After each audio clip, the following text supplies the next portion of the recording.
चलिए, good morning everyone. हमने अभी तक इंडियन ज्योग्राफी के अंदर सॉइल सिस्टम ऑफ इंडिया किया, physiography and structure of India किया।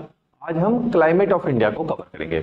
ऑलरेडी जीएस के अंदर मैंने ज्योग्राफी में आपको क्लाइमेट पढ़ाया हुआ है, तो हमें इंडियन क्लाइमेट के बारे में अंडरस्टैंडिंग है कि भाई इंडिया में अगर 4 प्रकार का क्लाइमेट है, जिसमें समर्स है, विंटर्स है, मॉनसून है एंड पोस्ट मॉनसून वाला सिस्टम है। तो ऑलरेडी क्लाइमेट हमने ब्रॉडली किया हुआ है।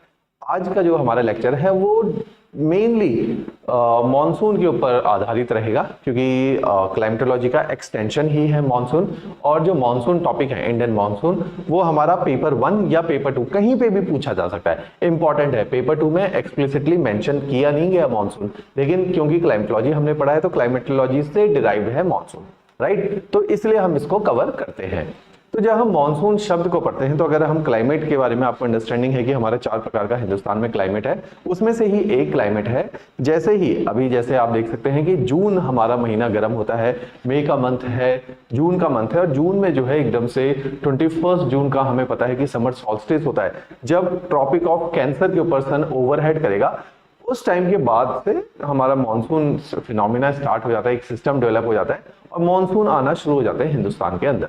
तो हम पहले मॉनसून शब्द को डिफाइन करेंगे कि क्या मॉनसून होता है, क्या इसके कैरेक्टर्स हैं। हमने ब्रॉडली जीएस के अंदर ऑलरेडी कवर्ड है, लेकिन ऑप्शनल में फिर हम देखेंगे कि मॉनसून के अंदर ही कि किस प्रकार से एक बड़ा ऑप्शनल के लेवल का फिनोमिना है, कौन कौन सी थ्योरीज इसके अंदर करनी है, अगर ऑप्शनल लेवल में इसको उठाना है तो किस लेवल पे इसको पॉजिटिव करना है, क्योंकि जीएस में भी आपने मॉनसून किया हुआ है ऑलरेडी मेरे साथ, राइट। तो अब इसी के अंदर देखिए कि मॉनसून एज अ टर्म जब हम डिफाइन करते हैं तो this term has been coined by, पहले तो अरब मर्चेंट, हिंदुस्तान का बहुत बड़ा ट्रेड अरब से डिराइव्ड है। तो अरब मर्चेंट्स जब हिंदुस्तान आते थे तो वो एक शब्द इस्तेमाल करते थे, मौसम, और वहीं से ये शब्द मॉनसून डिफाइन है। तो उनके लिए मौसम का मतलब होता था रिवर्सल ऑफ विंड सिस्टम। तो सबसे पहले तो हम मॉनसून को कभी भी रेनफॉल के साथ ना समझे। मॉनसून का एक एस्पेक्ट रेनफॉल है कि हम कहते हैं कि गर्मियों में जो है मॉनसून आ जाते हैं और रेनफॉल आ जाती है, लेकिन वो एक एस्पेक्ट है। This whole phenomena is the outcome of reversal of wind system. तो मॉनसून का अगर कोई लिटरल मीनिंग पूछे तो मॉनसून मींस की रिवर्सल ऑफ विंड सिस्टम। इसलिए गर्मियों में और सर्दियों में एक विपरीत दिशाओं में जो हवाएं चलती हैं उनको हम मॉनसून बोला जाता है। मॉनसून को 2 पार्ट में स्प्लिट किया जाता है हमेशा for the sake of studies. एक शब्द बोला जाता है समर मॉनसून, एक है हमारा विंटर मॉनसून। तो जब ऑप्शनल लेवल में मॉनसून शब्द बोला है तो कभी भी केवल समर मॉनसून डिफाइन मत करते रह जाना। केवल अगर आप समर मॉनसून को डिफाइन करोगे तो वो एक वन ऑफ द एस्पेक्ट ही समझाया आपने। अगर आपने विंटर मॉनसून, 20 नंबर का सवाल है और विंटर मॉनसून शब्द बोला है उन्होंने, तो आपने समर और विंटर दोनों को ही पूरी एंटायरिटी में कवर करना है। अब इसी के साथ जब समर मॉनसून बोला जाता है, जीएस आप लोगों ने पढ़ा है, इसी को कई बार क्या बोला जाता है, साउथ वेस्ट मॉनसून, क्योंकि उस समय में जो दिशाएं हैं वो साउथ वेस्ट दिशा से आ रही होती है। दिशाओं को समझिए किस प्रकार से, if this is east, north, west and south. South west मतलब इस तरफ से विंड्स आ रही हैं। तो समर्स में विंड, हिंदुस्तान की अगर आप शक्ल देखेंगे तो समर्स में विंड कुछ इस तरह से ही आ रही होती है इंडिया में, that is south west. Winter monsoon को बोला जाता है नॉर्थ वेस्ट मॉनसून,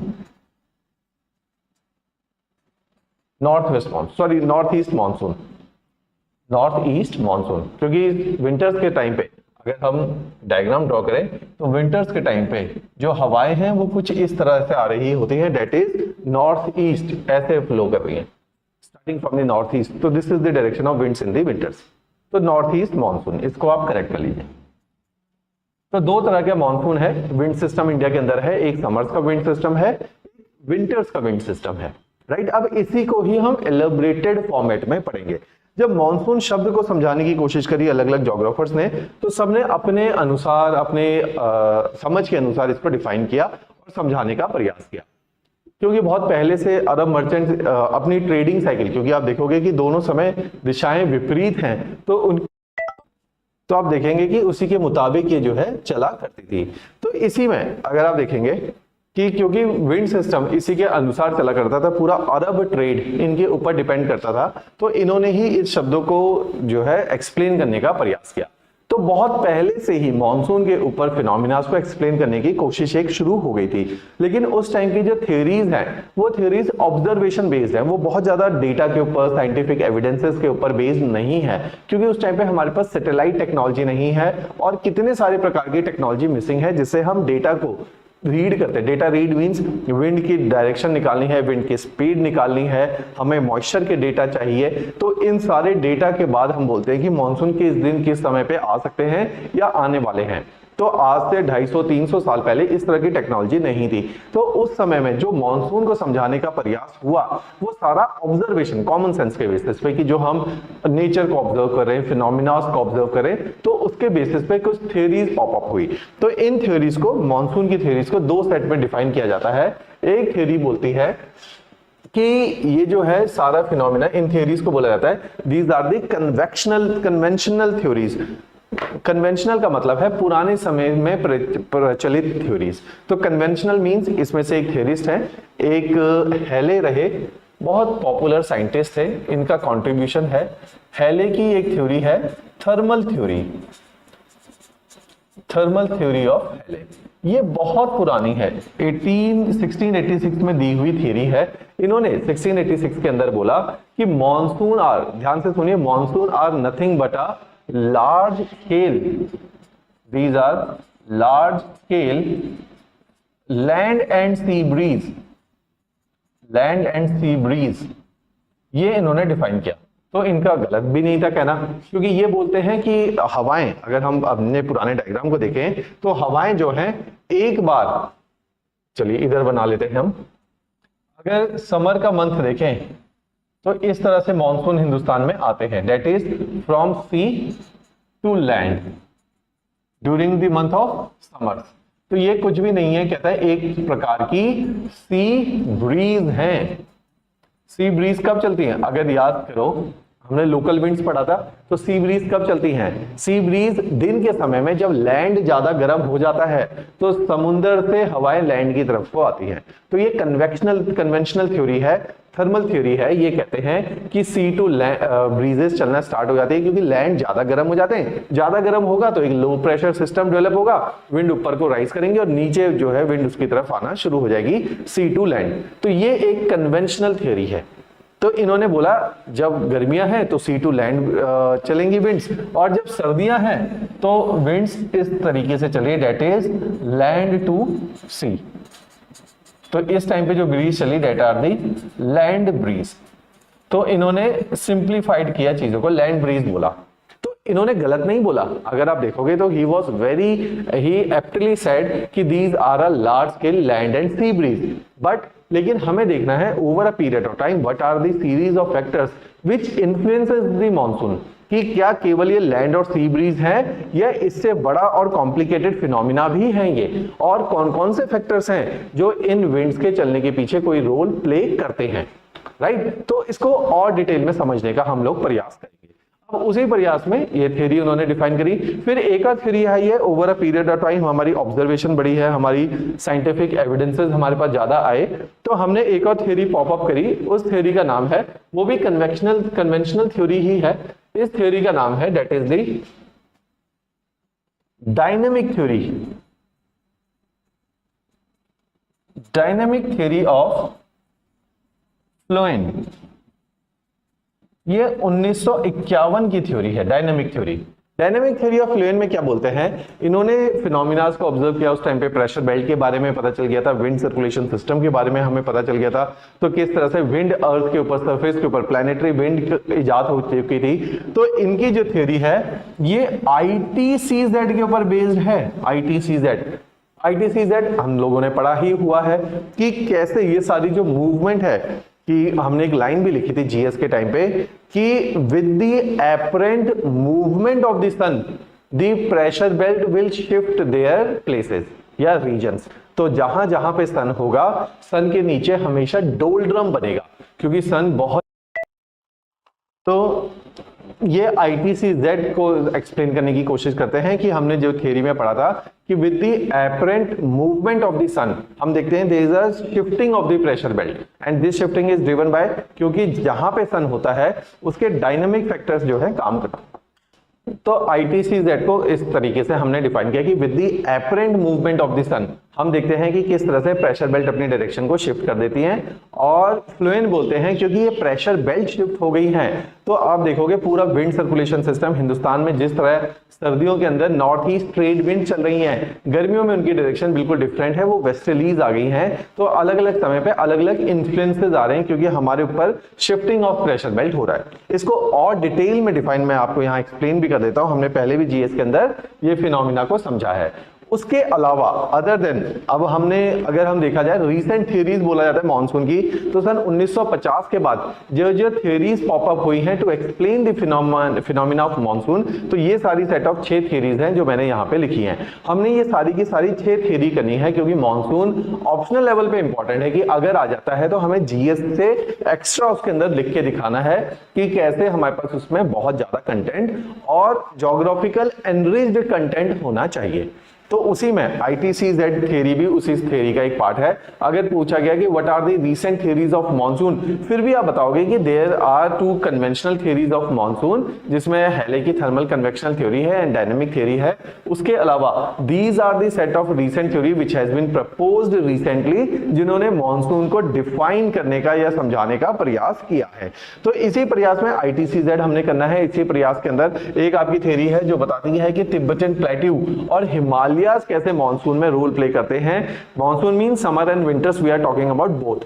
उसके अलावा हम देखते हैं कि jet stream upper air circulation है, जेट स्ट्रीम हम लोगों ने पढ़ा हुआ है। जेट स्ट्रीम इसके अंदर क्या रोल प्ले करती है मॉनसून को लेके। उसके अलावा हमने देखा है कि कैसे El Nino and La Nina that jointly has been named as ENSO, ये क्या फिनोमिना है और ये कैसे मॉनसून को डिफाइन करता है। उसके अलावा इंडियन ओशियन डाइपोल इफेक्ट है, ये आपने जीएस में नहीं पढ़ा था, हम ऑप्शनल में ही पढ़ाते हैं, IOD बोला जाता है, इंडियन ओशियन डाइपोल इफेक्ट, इसका क्या काम है। इसके अलावा Madden Julian oscillation MJO, it is yet another phenomena. ये 2 रीसेंट फिनोमिना है जो मॉनसून को समझाने का प्रयास करते हैं। ये न्यू एडिशन है, ऑप्शनल लेवल पे, जीएस में हम लोग इसको नहीं पढ़ाते।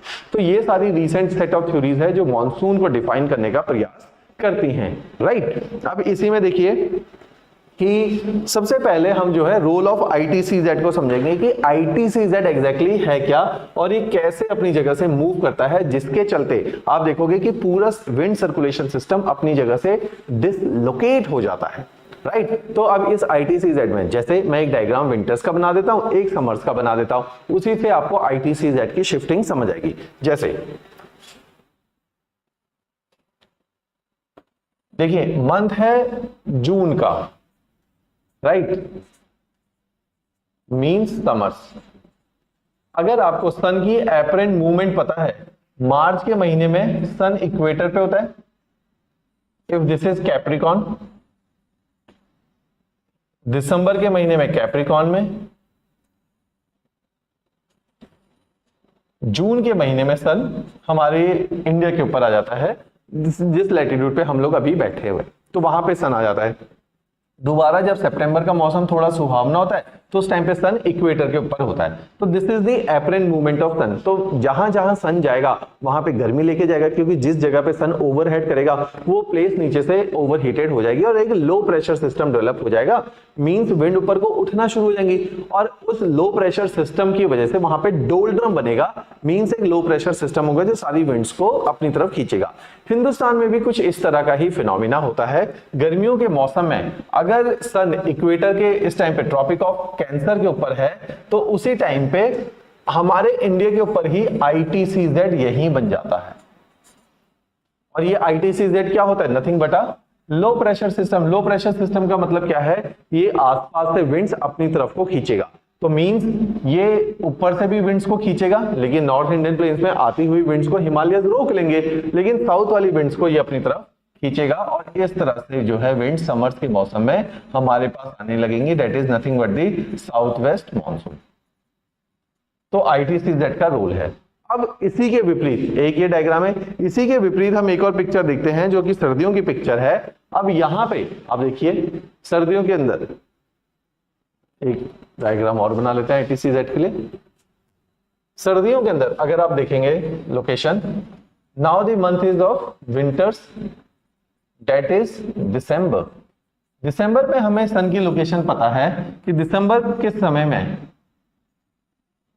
This is India, this is Australia. India is lying over the cancer, Australia is lying over the Capricorn, and this is equator. तो अब ITCZ, दिस इज द सन, यहां पे लोकेट कर रहा है, तो मीन जहां पे सन होगा वहां पे हमेशा डोल्डम बनेगा क्योंकि ज्यादा गर्मी पड़ेगी। तो your ITCZ has moved to these latitude, ITCZ। तो ITCZ जहां मूव कर जाएगा वहां पे लो प्रेशर। तो यहां पे हिंदुस्तान पे इस समय पे क्या बना हुआ है, हाई प्रेशर बेल्ट। कौन सी, सब ट्रॉपिकल, जो हमने पढ़ी थी, सब ट्रॉपिकल हाई प्रेशर बेल्ट। तो प्रेशर सिस्टम क्या होगा, हाई टू लो। तो इस तरह से हिंदुस्तान में विंड्स चल रही होंगी। That winds are nothing but the north east trade winds और नॉर्थ ईस्ट मॉनसून। तो वी कुड सी, तो फ्लोएन कहते हैं ये जो मूवमेंट है, that movement is not driven by the land and water. कहते हैं लैंड एंड वाटर तो एक एस्पेक्ट है, this complete circulation system will witness the reversal because of this ITCZ, that is the shifting of the pressure belt. तो ये shifting of the pressure belt की वजह से, ITCZ की वजह से ये सारा सर्कुलेशन सिस्टम जो आप अभी देखेंगे कि रिवर्स हो गया, कि पहले यहां पर था और अब जो है विंड्स विपरीत दिशाओं में चल रही है। That is the outcome of your ITCZ। तो ये एक्सप्लेन करते हैं कि इस तरह से जो विंड चल रही है because of shifting of ITCZ, कि during the month of summers Hindustan गर्म था तो वहां ITCZ था, लेकिन during the months of winter ITCZ has moved in the southern hemisphere. तो this was the theory which he has proposed, right? So it was a very true theory, but with the passage of time the scientist has discovered कि other than it is driven by the thermal differential heating of land and water, or the theory which Halley has proposed, तो it is much more than that. तो we have concluded कि ITCZ का भी role होगा, but with the passage of time, with the advent of new technology and the satellite technology particularly, we have realized कि इनके अलावा भी बहुत सारे फैक्टर्स हैं जो मॉनसून को चला रहे हैं। तो थर्ड फैक्टर पे आते हैं हम, दैट इज द रोल। जैसे ITCZ में देखो कि this is the ITCZ, this is the month of summers. जब हम देखते हैं कि सारे विंड्स हिंदुस्तान की तरफ खिंचती चली आती है, रिवर्सल हो जाता है सर्दियों के अंदर जब हिंदुस्तान में एक हाई प्रेशर सिस्टम, अभी हम जेट स्ट्रीम पढ़ेंगे तो वो भी पढ़ेंगे, हाई प्रेशर सिस्टम डेवलप होता है जो इन विंड्स को अपनी तरफ से भगाता है। हाई प्रेशर से क्या होती है, winds will move in the outward direction. तो इस तरह से विंड जो है सदर्न हेमिस्फीयर की तरफ मूव करेगी जहां पे ITCZ मूव हो चुका है, राइट? तो इस तरह से आप ITCZ को समझिए। अब इसके अलावा हम देखते हैं कि एक और फिनोमिना है जो साइंटिस्ट कहते हैं कि there is a circulation of upper air also which plays a cardinal role in creating the monsoonal phenomena over the Indian subcontinent. तो third factor which they have defined is the role of upper air circulation, or precisely the jet streams. So these jet stream play a very cardinal role in creating the monsoonal phenomena. तो jet stream को हम कैसे define करते हैं? अब ITCZ समझा आपने, shifting of pressure belt समझा, जेट स्ट्रीम भी उसी से एसोसिएटेड है। अब जेट स्ट्रीम जहां पर भी चलती हैं, जेट स्ट्रीम क्या है, हमने जेट स्ट्रीम के बारे में पढ़ा था कि jet stream are the fast flowing wind in the upper atmosphere. Jet stream को अगर डिफाइन करना हो, इनकी क्या कैरेक्टर है? These are the fast flowing और दी ब्लोइंग विंड्स। इनकी एक कैरेक्टर है, इनकी स्पीड बहुत फास्ट होती है। दूसरा कैरेक्टर क्या है? अपर एटमॉस्फेयर में होती है। तो इनको जेट स्ट्रीम बोला जाता है। प्राइमरीली दो प्रकार के जेट स्ट्रीम, एक परमानेंट है, एक टेम्परेरी है। हिंदुस्तान में दोनों अलग अलग जेट स्ट्रीम का रोल है। अब सर्दियों के मौसम में हिंदुस्तान को समझिए कि जब सर्दियों का मौसम है हिंदुस्तान में किस तरह से जो है फिनोमिना होता है।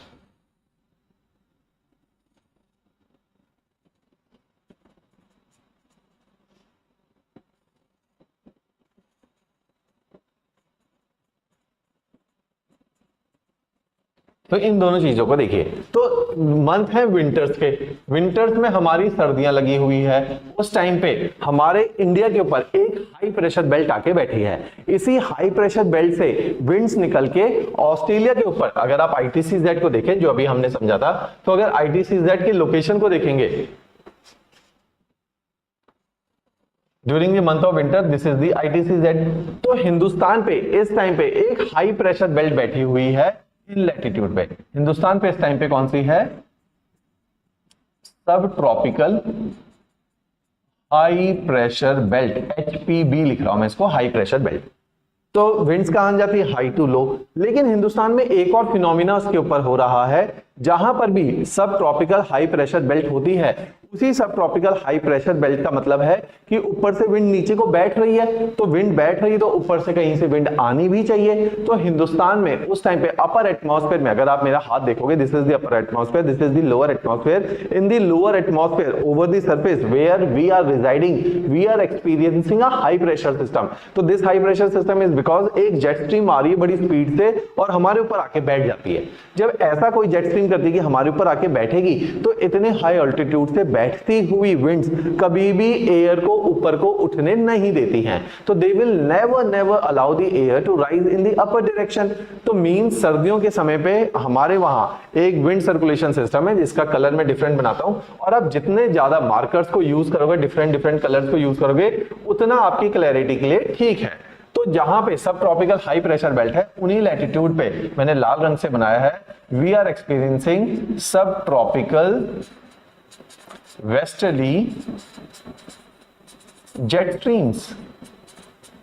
सब ट्रॉपिकल वेस्टर्ली जेट स्ट्रीम चल रही हैं हिंदुस्तान में सर्दियों के मौसम में। कहां पे? जहां पे मैं बैठा हूं चंडीगढ़ में 30 डिग्री लैटिट्यूड, आप बैठे हैं हिमाचल में 30 degree latitude. You are also witnessing a high pressure system during the months of winters, क्योंकि एक सब ट्रॉपिकल वेस्टर्ली जेट स्ट्रीम आके हमारे हिंदुस्तान के नदर्न प्लेन्स में, हिमालयन रीजन में आके सबसाइड कर रही है।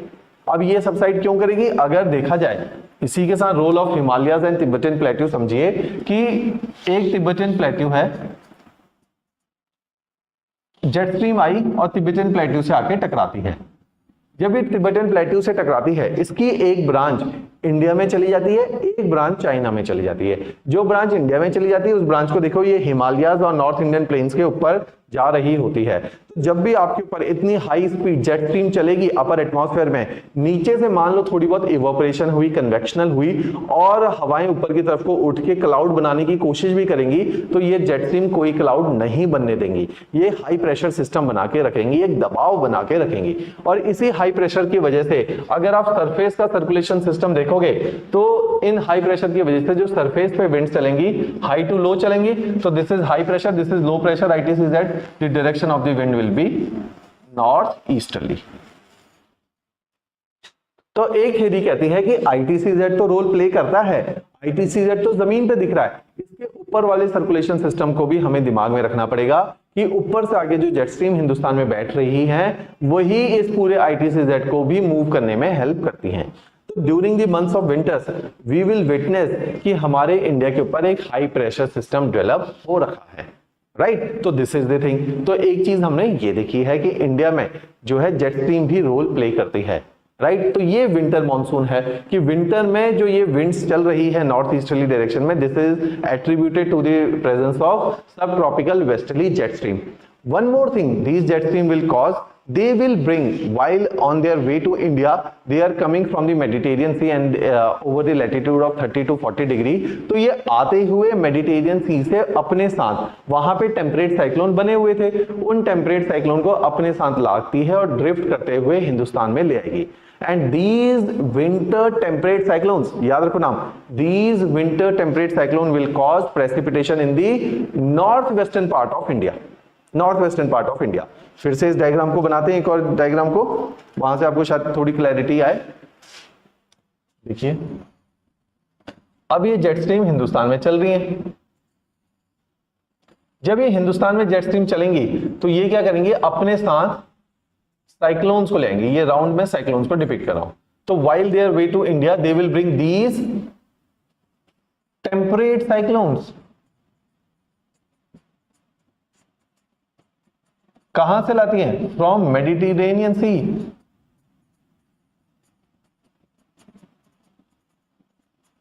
Temperate cyclone from Mediterranean sea कब लाती हैं? विंटर्स में। इनकी प्रॉपर्टीज देखो, विंटर्स में लाती है, मेडिटेरियन सी से लाती है, नाम है इनके टेम्परेट साइक्लोन। और इनको इन शॉर्ट कहीं पे हिंदुस्तान वाले क्या बोल देते हैं?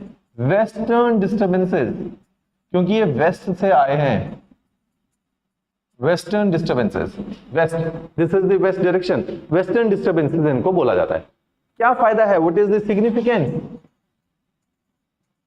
अगर कोई पूछ ले आपसे what is the significance of these western disturbances, ये बारिश कर रही है, कहां पे कर रही है? North western portion of India.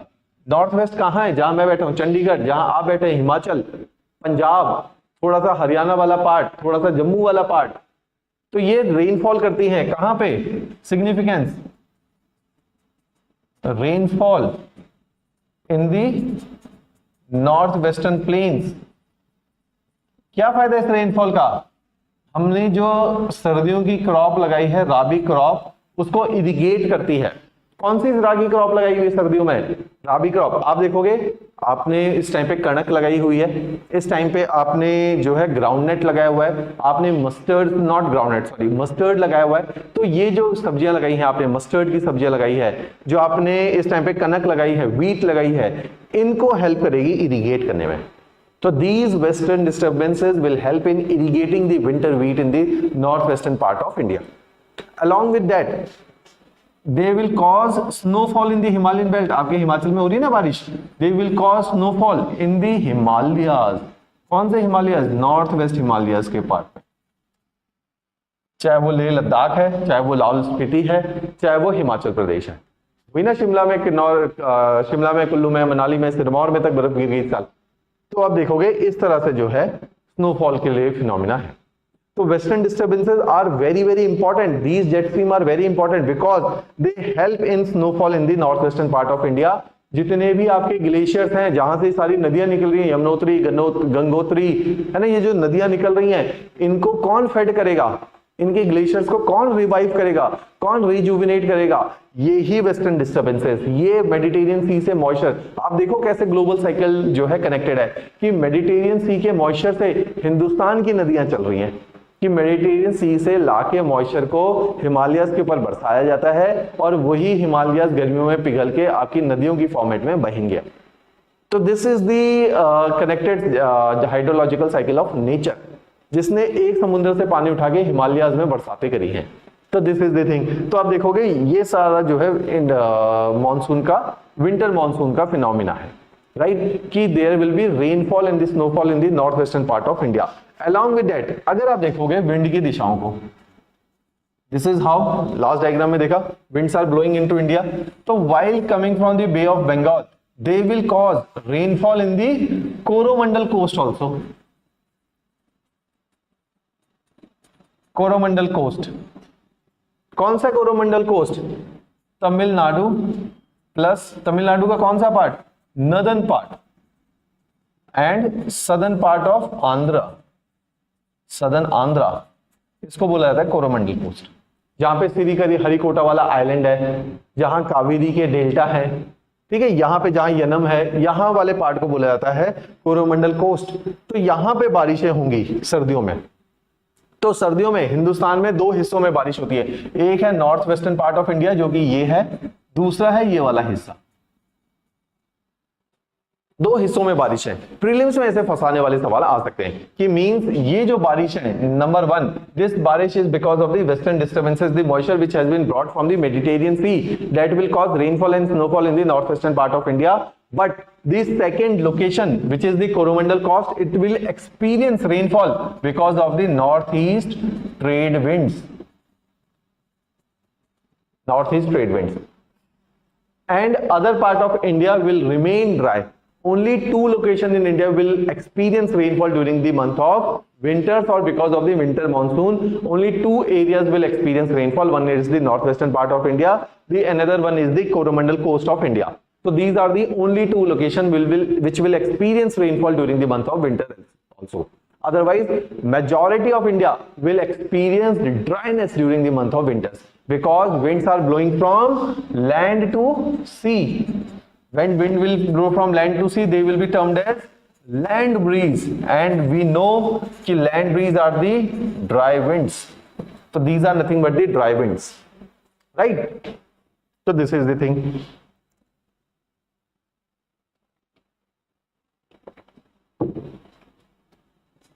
Alright, तो हमने जेट स्ट्रीम के रोल को समझना है। तो ये तो सर्दियों का रोल था। अब विंटर्स, गर्मियों के रोल में देखिए जेट स्ट्रीम क्या करती है। अब गर्मियों के मौसम है, अब जेट स्ट्रीम देखो,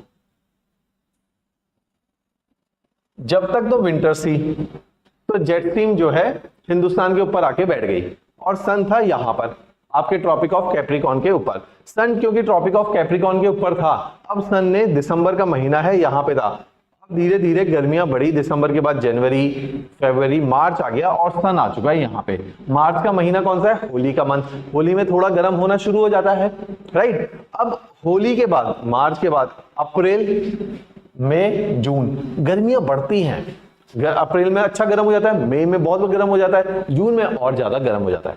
अब जहां पे सन होगा वहां पे ITCZ होगा, जहां पे ITCZ होगा वहां पे वेस्टर्ली जेट स्ट्रीम क्या करेगी? वेस्टर्ली जेट स्ट्रीम तो हाई प्रेशर बेल्ट का फिनोमिना है, तो मींस अब ये पूरा सिस्टम ऊपर की तरफ को शिफ्ट हो रहा है। तो दिस सिस्टम की शिफ्टिंग को ही हम बोला जाता है शिफ्टिंग ऑफ प्रेशर बेल्ट और दी ITCZ। अब विंटर्स के मंथ में ये सारा सिस्टम शिफ्ट होना स्टार्ट कर देगा। जो ITCZ हमें कैप्रिकॉर्न में मिल रहा था, समर्स में देखो पिक्चर पूरी डिफरेंट हो जाती है। तो जो ITCZ हमें कैप्रिकॉर्न में देखने को मिल रहा था, वो ITCZ हमें कैंसर में जाके देखने को मिला। तो मींस इंडिया के ऊपर अब बहुत गर्मी हो गई, क्योंकि sun is overheading the Indian plains. Since sun is overheading the plains of India, तो यहाँ पे ऊपर की तरफ को एयर राइज कर रही है। क्योंकि एयर ऊपर की तरफ को राइज कर रही है, तो यू विल एक्सपीरियंस कि हिंदुस्तान में इस टाइम पे ITCZ आके सेटल डाउन हो गया है इस जगह पे, इस जगह पे ITCZ बन गया, राइट। अब देखिए ITCZ यहां पे बन गया, जो हाई प्रेशर बेल्ट थी वो यहां पे आ गई। कौन सी? साउथ इंडिया की भी, तो साउथ हेमिस्फीयर की भी एक हाई प्रेशर थी, high pressure belt. Now the winds will blow from high to low, तो सिंपल। लेकिन ये ITCZ समझा। अब जेट स्ट्रीम का रूल समझो। जो जेट स्ट्रीम सर्दियों के महीने में, ये देखिए, तिब्बतियन प्लेट्यू से आगे टकराती थी और दो पार्ट में विभाजित हो जाती थी। इसका जो सदर्न वाला पार्ट था, जो दक्षिणी पार्ट था, वो हिंदुस्तान के ऊपर ब्लो कर रहा था। नाउ क्योंकि with the apparent movement of sun we can experience कि हिंदुस्तान गर्म हो गया है। अब ये जो जेट स्ट्रीम है ये इंडिया के ऊपर सरवाइव नहीं कर सकती। Now the jet stream will dislocate itself and will start blowing on the China, over the China. तो ये अगर विंटर्स की पिक्चर है, तो समर्स की पिक्चर क्या है? This is Tibetan plateau, the jet stream will start blowing at the latitude of 40 degree 45 degree north.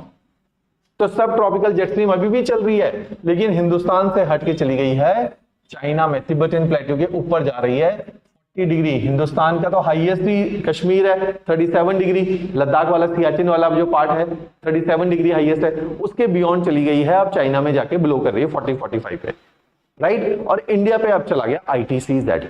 लेकिन ये कब गई? ये गई है जून के महीने में। जब तक हमारा मार्च गर्म, अप्रैल, मई और जून, जैसे ही यहां पे गर्मियां हुई तो जाके ये ITCZ जो है यहां पे स्टैब्लिश हुआ और ये जेट स्ट्रीम मूव आउट हो गई हिंदुस्तान के प्लेन से। और जैसे ही मूव आउट हुई, हमारे ऊपर एक जो हाई प्रेशर, एक दबाव जो था, वो एकदम से रिलीज हुआ। अब उस दबाव के रिलीज होने से क्या हुआ कि अभी तक गर्मियां तो पड़ रही थी, जैसे ही मार्च का महीना आया गर्मियां पड़ी तो आप देखोगे कि एयर ऊपर की तरफ को राइज करनी चाहिए थी, एयर ऊपर की तरफ को राइज करके बादल बनाते और बारिशें हो जाती हैं। लेकिन जैसे ही एयर ऊपर को राइज करती है, ऊपर चल रही थी जेट स्ट्रीम। मार्च का महीना हमारे इंडिया के अंदर गर्म है, लेकिन एयर ऊपर को राइज करते हुए गर्मी कर रही थी, गर्म एयर ऊपर को राइज कर रही थी, लेकिन जेट स्ट्रीम उसको ऊपर नहीं जाने दे रही थी, रोक के रखती थी। मार्च के महीने में रुका, अप्रैल के महीने में रुका, जून के महीने में रुका, लेकिन उसके बाद जैसे ही जेट स्ट्रीम हट गई, एयर ऊपर को राइज तो कर ही रही थी, एयर ऊपर से राइज करते हुए सेटल डाउन हो जाएंगी। अब देखिए ये है नया फिनोमिना, इसको बोला जाता है, एक और जेट स्ट्रीम इस टाइम पे जन्म लेंगी आफ्टर जून, जुलाई, अगस्त, और मिड अगस्त तक एक और जेट स्ट्रीम जन्म ले लेंगी हिंदुस्तान के ऊपर। इनको बोला जाता है टेम्परेरी जेट स्ट्रीम। अब देखिए टेम्परेरी जेट स्ट्रीम कैसे जन्म लेंगी। देखिए this is the phenomena of jet stream. Hindustan में अगर आप देखेंगे ये कैसे जो है दो पार्ट में विभाजित होकर हिंदुस्तान के ऊपर ही आ जाती है। तो this is the phenomena of jet stream, right. देखिए ये वाली सब tropical westerly jet stream Hindustan के ऊपर से भी जाती है। देखिए कैसे आती है, ये तिब्बतन प्लेटो, ये थोड़ा सा लोकेशन यहां पे होनी चाहिए थी। अब ये जो नई जेट स्ट्रीम जन्म लेगी इसके बारे में समझिए। गर्मियों की पिक्चर है,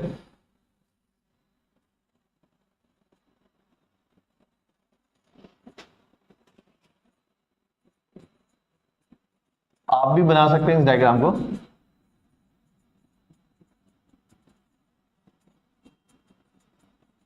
अब जो सब ट्रॉपिकल वेस्टर्ली जेट स्ट्रीम है ये बेसिकली चाइना में ब्लो कर रही है। दिस इज योर तिब्बतन प्लेटो। अब क्योंकि अब गर्मियां देखो हिंदुस्तान में उस टाइम पे इक्वेटर अगर यहाँ है तो मार्च में गर्मियां शुरू हो गई थी। मार्च में सन यहाँ पे था, अप्रैल मई जून में यहां तक हो गया। लेकिन गर्मियां तो हम एक्सपीरियंस कर ही रहे थे, अप्रैल मई जून पूरा गर्म था। अब तिब्बतन प्लेटू का समझिए। तिब्बतन प्लेटू के बारे में अगर आप देखेंगे तो ये वर्ल्ड का हाईएस्ट प्लेटू है जो 4000 किलोमीटर लंबा, सॉरी 1000 किलोमीटर लंबा है और 600 किलोमीटर चौड़ा है। तो एक बहुत बड़ा लैंडमार्क जो 600 किलोमीटर चौड़ा है, 1000 किलोमीटर लंबा है, वो रखा हुआ है एक ऊंचाई पे। कितनी ऊंचाई पे? 4 किलोमीटर की ऊंचाई पे। वर्ल्ड का हाईएस्ट प्लेटू है, इतना ऊंचा एक लैंडमार्क रखा है, तो इस पे हीट ज्यादा आ रही होगी, इंसोलेशन ज्यादा रिसीव करोगा, तो ये हाई इंसोलेशन रिसीविंग वाला एरिया है। तो मार्च अप्रैल मई तीनों बहुत गर्म रहे लेकिन बारिश नहीं हुई, क्योंकि तब तक ये जेट स्ट्रीम हिंदुस्तान के ऊपर यहां चल रही थी। तो जैसे ही एयर ऊपर को राइज होने की कोशिश करती है, ये जेट स्ट्रीम उसको रोक लेती है। लेकिन आज ये जेट स्ट्रीम जैसे रोक के रखा था, कन्वेक्शनल रेनफॉल होनी चाहिए थी, इतनी गर्मी पड़ रही है, नहीं होती। चंडीगढ़ इतना गर्म रहा, मार्च अप्रैल मई मुश्किल से 1 या 2 बार बारिश हुई 3 महीने में। इतनी गर्मी में अगर आप देखोगे बारिश हो जानी चाहिए थी, लेकिन बारिश नहीं होती है because of the presence of these jet stream. अब यहां से एक और कॉन्सेप्ट समझो, जो कॉन्सेप्ट है प्री मॉनसून शावर्स का। प्री मॉनसून शावर्स कहां पे होता है? आप देखिए लोकेशन,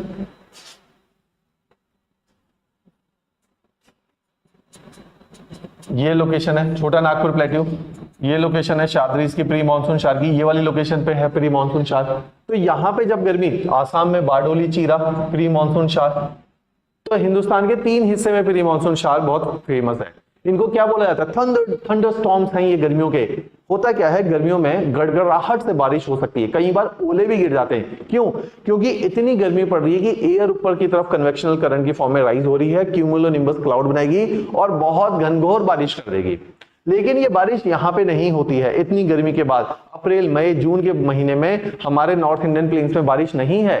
क्यों? क्योंकि यहाँ पे चल रही है जेट स्ट्रीम। ये जेट स्ट्रीम रोक के रखती है, क्लाउड फॉर्मेशन नहीं होती है। आपको पता है ना, जहां पर भी हाई प्रेशर बेल्ट है वहां पे साइक्लोन्स, एंटी साइक्लोन्स बनते हैं, वहां पे डेजर्ट बनते हैं। क्यों? क्योंकि बारिश को इनहिबिट किया जाता है, रोका जाता है। तो मींस इंडिया के नॉर्थ इंडियन प्लेन्स में बारिश को रोका जाएगा। लेकिन साउथ इंडिया के अंदर क्योंकि वहां पे जेट स्ट्रीम नहीं चल रही, तो वहां पे जब भी गर्मी पड़ेगी एयर ऊपर को राइज करेगी और बारिश हो जाएगी। वहां पे तो कोई जेट स्ट्रीम नहीं है। तो मींस सदर्न इंडिया में कन्वेक्शनल रेनफॉल होती है in the form of pre monsoon showers, which are nothing but the convectional, गर्मी के कारण हुई बारिश, कन्वेक्शनल रेनफॉल। तो ये कन्वेक्शनल रेनफॉल तो चंडीगढ़ में भी होनी चाहिए थी, पंजाब में, हरियाणा में, यूपी में, बिहार में, वहां नहीं होती क्योंकि उनके ऊपर चल रही है जेट स्ट्रीम। ये वहां पे होगी जहां जेट स्ट्रीम नहीं चलेगी। तो प्री मानसून शावर्स कब आते हैं? मार्च अप्रैल मई जून, ये 3 महीने इनमें आते हैं मैक्सिमम। जून में भी नहीं, मई तक आते हैं। क्यों? क्योंकि जून में तो मानसून ही आ जाएगा, भी आप देखोगे। तो means in the months of summer the jet stream, this tropical westerly jet stream will get displaced from the North Indian plains of India and it will establish itself in the China। और जैसे ही ये displaced हो गई, Tibetan plateau जो इतना गर्म हुआ, पूरा मई, मार्च, अप्रैल, मई इतना गर्म रहा, जून में भी गर्म रहा, यहां से विंड ऊपर की तरफ को उठ रही थी, कन्वेक्शन करंट उठ रहे थे, लेकिन उनको रोक के रख रही थी ये जेट स्ट्रीम। जैसे ही ये जेट स्ट्रीम उनके ऊपर से हट गई और चाइना की तरफ फ्लो करने लग गई, ये कन्वेक्शन करंट जो 4 किलोमीटर ऊंचे तिब्बतन प्लेट्यू से पहले ही चल रहे थे, ये और 3-4 किलोमीटर ऊपर को उठे और आके यहां पे बैठ गए साउथ इंडियन ओशन में। कहां पर? मेडागास्कर के पास में,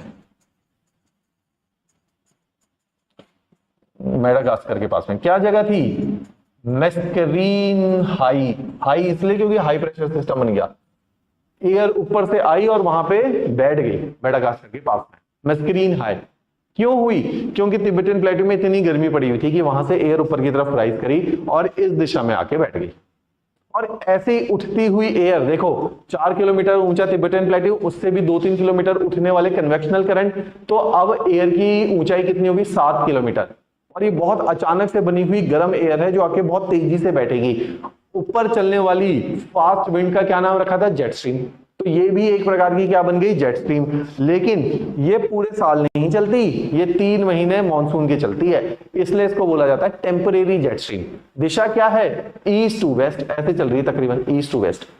तो it is a easterly jet stream, तो it is a temporary jet stream. कौन से एरिया में चल रही है? ट्रॉपिकल एरिया में। ये तो सब ट्रॉपिकल में चल रही है ना, कभी 40 चली जाती है, कभी 30 आ जाती है। बियॉन्ड ट्रॉपिक्स है, बियॉन्ड 23 डिग्री है, इसलिए सब ट्रॉपिक बोला गया। लेकिन जो अभी बनी है ये तो ट्रॉपिक्स में ज्यादातर चल रही है। तो इस जेट स्ट्रीम का क्या नाम रखा? देखिए कहां से चली? तिब्बतन प्लेट्यू से। कहां बैठी? मेडागास्कर में। नाम क्या रखा? Tropical easterly jet stream. Tropical easterly jet stream, ये जेट स्ट्रीम बनी है हिंदुस्तान में, right? Tropical easterly jet stream ये इंडिया के अंदर चली है। अब these jet stream are responsible for rainfall in India. How? ये जेट स्ट्रीम आके जैसे ही मेडागास्कर में बैठेंगी, मेडागास्कर के पास में एक हाई प्रेशर सिस्टम डेवलप था, हिंदुस्तान में गर्मी थी, लो प्रेशर सिस्टम डेवलप था। अब air on the surface, this is the upper surface, लिख लो अपर एटमॉस्फेयर या अपर सरफेस, ऊंचाई पे 6-7 किलोमीटर पे, 6-7 किलोमीटर। सरफेस पे क्या फिनोमिना होगा? देखो थोड़ा सा विजुअलाइजेशन है। सरफेस पे air will start coming to India. Cycle याद है ना कि हम कोई भी सेल पढ़ते थे, एयर ऐसे जाएगी, उठेगी और आके बैठ जाएगी। ये सेल, ऐसी सेल बना, ये एयर गई तिब्बतन प्लेट्यू पे, उठी और वापस आ गई, ऐसे सर्कुलर मोशन की फॉर्मेट में। 3 डायमेंशनल, देखिए ऐसे जा रही है, इस तरह से मोशन है, राइट? तो सरफेस पे क्या विंड्स आई? South west monsoon. तो यहां पे 2 लोगों ने रोल प्ले किया, एक तो तिब्बतन प्लेट्यू ने, दूसरा क्या? जेट स्ट्रीम ने। तो इसलिए इंडिया का monsoon is the attribute of jet stream and Tibetan plateau. तो इन्होंने क्या किया? इंडिया की तरफ को भाग के आ गई। क्लियर है बात? तो दिस इज द थिंग। तो इसलिए हम बोलते हैं कि इंडियन मॉनसून में जेट स्ट्रीम का बड़ा इंपॉर्टेंट रोल है। अब इस फिनोमिना को मैंने पहले भी जीएस में आपको लिखवाया था, फिर से आप लिख लीजिए ऑप्शनल में। 3 फिनोमिना बैक टू बैक हैं, एक दूसरे के साथ जुड़े हैं। सबसे पहले लिखिए with the displacement of subtropical westerly jet streams, with the displacement of subtropical westerly jet stream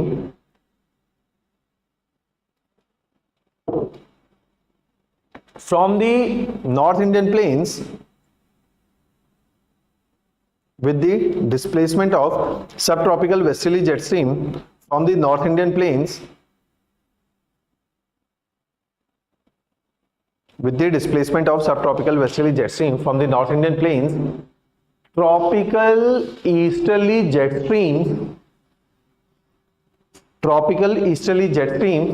will establish themselves and start rising from the Tibetan plateau,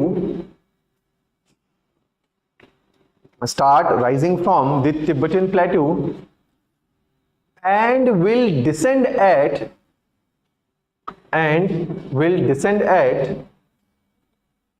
Mascarene, M-A-S-C-A-R-E-N-E, Mascarene High, and will descend at Mascarene High, near Madagascar in South Indian Ocean. near Madagascar in South Indian Ocean. Full stop. These tropical easterly jet streams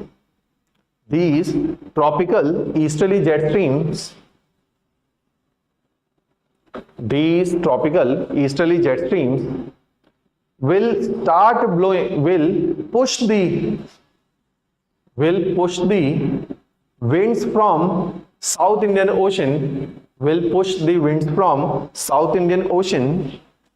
towards Indian subcontinent. Full stop. अब देखो ना, हम कहते हैं अचानक से monsoon आ जाता है गड़गड़ाहट के साथ, बहुत गर्मी पड़ी थी, भीषण गर्मी पड़ी थी, फिर बरसात का मौसम आ जाता है. तो ये 1 जून को, ठीक 1 जून को ये जेट स्ट्रीम डिसलोकेट हो जाती है, सब ट्रॉपिकल ईस्टर्ली स्टैब्लिश हो जाती है और इंडिया की तरफ को विंड्स को भेजा जाता है. इंडिया में 1 जून के आसपास केरला के अंदर बरसात शुरू हो जाती है, अंडमान निकोबार में बरसात शुरू हो जाती है, लक्षद्वीप में बरसात शुरू हो जाती है 1 जून के आसपास. राइट. तो this is the circulation of system. इसको क्या बोला जाता है? Full stop. And sudden arrival of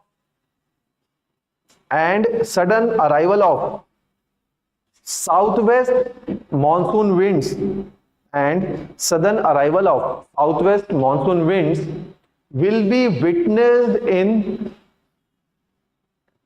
witnessed in India and are termed as burst of Indian monsoon, BURST, and are termed as burst, BURST, burst of Indian monsoon, and are witnessed as burst of Indian monsoon. Right. तो this is the thing. तो इस तरह से हमने कहा कि Tibetan plateau का भी रोल है, क्योंकि तिब्बत, लिख लीजिए full stop. Here Tibetan plateau has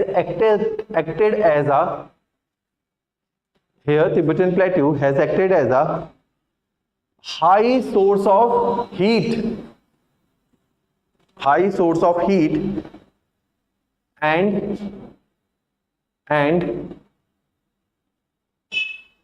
given rise to subtropical easterly jet stream and become the progenitor, and लिखो and became the progenitor of tropical easterly jet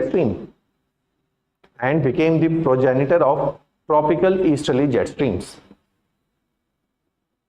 full stop.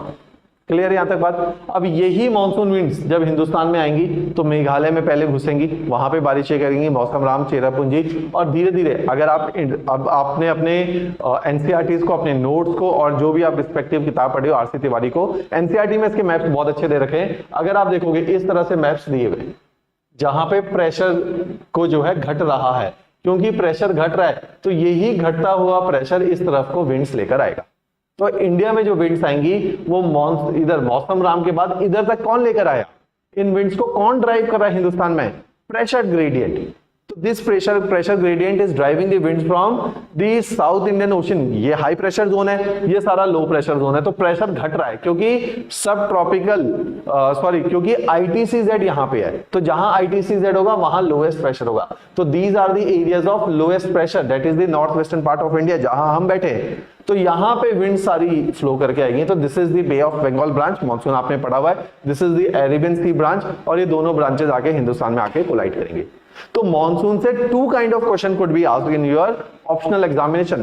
The number first type of question is the theories about the monsoon which we are discussing, कि what is the role of ITCZ, what is the role of jet stream, what is the role of Tibetan plateau and the Himalayas.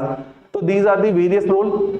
एक तो इसके ऊपर आ सकता है. Second part is the distribution of monsoon in India, the quantum of rainfall, the wind circulation system over the Indian plains. So this is the distribution of rainfall, how monsoonal rainfall is scattered over the Indian plains, how it is unevenly distributed in the times of space and in the terms of space and time, how it is unevenly distributed over the Indian plains या over the Indian subcontinent. इसके ऊपर question आ सकता है. तो तो आपने दोनों को तैयार करना है, एक तो थियोरेटिकल पार्ट, दूसरा ये वाला पार्ट कि जब मानसून आएंगे what are the various branches, कहां से एंटर होगा from the rift valley of Narmada and Tapi, it will enter and one of the branch will enter from the rift valley of Narmada and Tapi, the another bay of Bengal branch, and these two branches will collide at the Chota Nagpur plateau because it is having a certain height, it is a plateau, so both of the branches will cause copious rainfall over the Chota Nagpur plateau.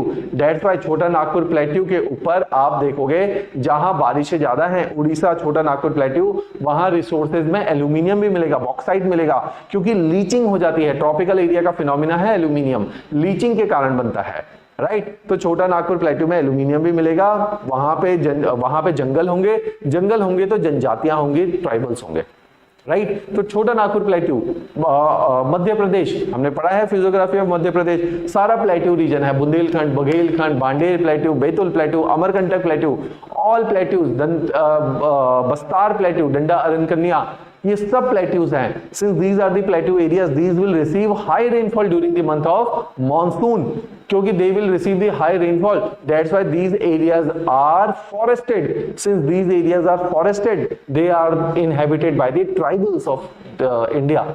तो इसलिए central India के अंदर बहुत ज्यादा tribes हैं, क्योंकि वहां rainfall है तो बारिशें हैं। तो मॉनसून बता रहे हैं हिंदुस्तान का किस तरह का पॉपुलेशन डिस्ट्रीब्यूशन सिस्टम होने वाला है। क्लियर है बात? तो this is the role of Tibetan plateau and the jet stream in the advent of और in creating the monsoonal system in India. Clear है? चलो जी, so this is how Tibetan plateau will cause, they will bifurcate these jet stream into two half, one of the jet stream will be blowing into the Indian plains, the another one is blowing over the Chinese part, right? This is how Tibetan plateau will play its role. So this is the phenomena of winter. See, अब यहाँ पे जो picture हमने पहले देखी, यहाँ पे एक ट्रॉपिकल ईस्टर्ली जेट स्ट्रीम पैदा हो जाएंगी और ये जाके मैस्करीन है मेडागास्कर के पास में, जहाँ ये लाल है, यहाँ पे हाई प्रेशर सिस्टम होगा जिसकी वजह से इंडिया में विंड्स को पुश किया जाएगा। क्लियर? देखिए, ये देखिए, ये जो 3 डायमेंशनल सर्कुलेशन सिस्टम, जैसे हमने Hadley cell, Ferrel cell, polar cell किए थे, उसी प्रकार का सेल है कि एक जगह विंड जाएगी, गर्मी के कारण उठेगी, आके वापस बैठ जाएगी और ये चक्का चलता रहेगा। मैस्करीन high, that is the southern Indian Ocean part of the Madagascar. Clear? Now moving ahead with the another phenomena related to monsoon is the role of La Nina and El Nino.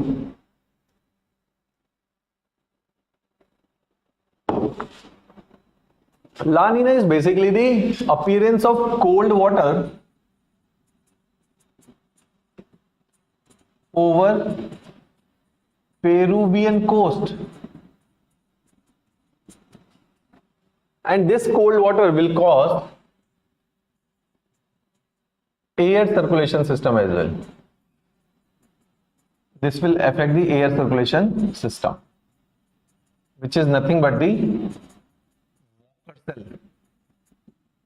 GS में पढ़ा हुआ, तेजी से करेंगे। अब आप Pacific ocean को समझिए। पैसिफिक, हमने एक कॉन्सेप्ट किया था एयर मास, ध्यान से सुनिए। एयर मास अपनी प्रॉपर्टीज एक्वायर करता है सोर्स रीजन से। Source region means from the area over which it is lying. तो जहां पे एयर मास बैठा है वहां से अपने जो है प्रॉपर्टीज को एक्वायर करेगा। तो सोर्स रीजन से एयर मास अपनी प्रॉपर्टीज को एक्वायर करेगा। जैसा सोर्स रीजन होगा वैसा एयर मास होगा। If the source region will be hot and humid, the air mass will be hot and humid. If the source region will be cold and dry, the air mass will become cold and dry. The air mass will become dense if it will be cold. तो इस तरह से air mass will acquire its property from the source region. अगर Peru के coast में ठंडा पानी है तो अब आप सर्कुलेशन सिस्टम समझिए ओशन का, और उससे कैसे how the air circulation system is driven by the ocean circulation system और बेसिकली द सोर्स रीजन. तो हवा तो बिल्कुल उसी को कॉपी करेगी जैसा आपका सरफेस होगा, क्योंकि हमने हीट बजट पढ़ा हुआ है. हीट बजट में क्या है, जो एनर्जी ट्रांसफर हो रही है एटमॉस्फेयर में, that energy transfer is occurring from the terrestrial part, धरती से ट्रांसफर हो रहा है. तो जैसी धरती होगी, धरती गर्म है, ठंडी है, मॉइस्चर वाली है, ड्राई है, वैसा ही एयर मास क्रिएट होगा. तो ये जो एटमॉस्फेरिक सर्कुलेशन सिस्टम है, it is purely driven by the surface circulation system, right. The characteristic जैसे हम बोलते हैं कि polar areas are the cold areas और polar air will be cold. क्यों? क्योंकि पोल जो है लैटिट्यूड वाइज ऐसी जगह पे रखा है जहां धरती ठंडी है, इक्वेटर ऐसी जगह पे रखा है जहां धरती गर्म है. तो दोनों में डिफरेंस है टेम्परेचर का, जिसकी वजह से एयर के टेम्परेचर में भी डिफरेंस आ गया कि पोल की एयर भी ठंडी हो जाएगी क्योंकि वहां पे जमीन ठंडी है। दिस इज द थिंग कि air mass will always acquire the property of its source region. तो अब लानिना के कॉन्सेप्ट को समझिए। जनरली हमने वर्ल्ड का सर्कुलेशन सिस्टम देखा है। जनरली वर्ल्ड में सर्कुलेशन सिस्टम कुछ इस प्रकार से है ओशन का।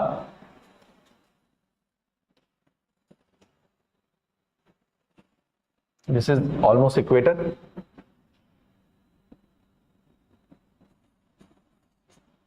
यहां पे ऑस्ट्रेलिया है और इंडिया है, राइट। तो दिस इज द इक्वेटर, ये आपका कैप्रिकॉर्न है। तो अब हमें पता है ये सारा जो फिनोमिना है ये south Indian ocean, south Pacific ocean का फिनोमिना है।